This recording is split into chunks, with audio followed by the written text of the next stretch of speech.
These are complex numbers, and before we start with complex numbers, we're going to start with I. I is the square root of -1. It's an imaginary number.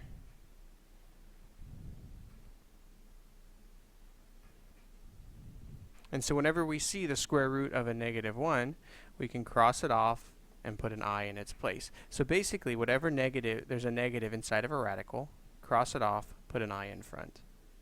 And that leaves us with I square root of 16. And we know the square root of 16 is 4, so we write it as 4I. You always want to put the I on the right-hand side. So let's look at another. Cross it off, put an I. And so that would now be -8I. Like I said, I always goes to the end. So that's 8, so it's -8I. Let's look at some more complicated ones. So what if there's a 2 there? Well, you cross it off and you put the I right in there. Just like if you had an x, it would be 2x. This is 2I. So it's 2I square root of 9. And the square root of 9 is 3. So it's 2I times 3. So we get 6I. And that's it. Okay, so one more. Cross off the negative, and like I said, always just put it right in front of the radical. And so now we need to simplify our radical. This is -5I square root of 8ab squared c cubed x 17. So breaking it down, we get 2 times 2 times 2, ab squared c cubed x 17. And again, we look for pairs. So we have a pair of 2, we can take it out. Don't have enough a's, we do have a pair of b's. We have one pair of c's, but one left over because it's odd. And with 17, we would be left with 8 and 1 left over. So 8 times 2 is 17, is 16 plus 1. C times 2, 1 times 2 is 2 plus 1 is 3, and 1 times 2. So multiplying everything on the outside, we get -10, b, c, x, 8, and then the I.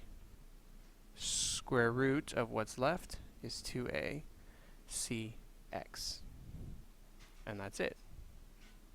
It's a complicated one, huh? But just to show you, it's still exactly the same rules. All you're doing is crossing off the negative and putting an I. Now that we have imaginary, we can get a complex number. And it's complex because there's a real part, and there's also an imaginary part.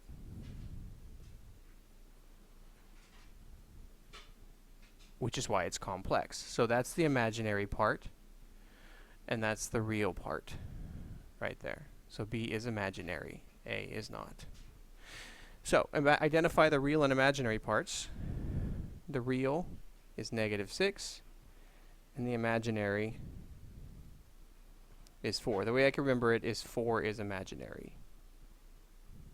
Okay, so this is our goal. This is our complex number. So any form they give us, we want to put it in complex form. So if there's a division, you want to separate them, which will give you your real, which is 2, and your imaginary, I'm going to shorten it now, as 3/2. So 3/2 is imaginary. What if it's just a real? Well, you can still write it as a complex by putting an I there. So the real is 3. The imaginary is 0. And same thing, if it just has an imaginary part, add a 0 for the real. So the real is 0, and the imaginary is 2.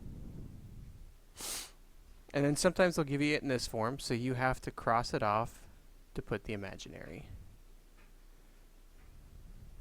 So our real would be 2, and the imaginary would be negative radical 3. So you take everything that's there but the I, the negative radical 3 is the imaginary. And that's a complex number. So you're identifying the real part and imaginary part. And this is the form we're going to get with complex numbers. So when we multiply them, add them, divide them, they will all turn into this type of a form. Thank you.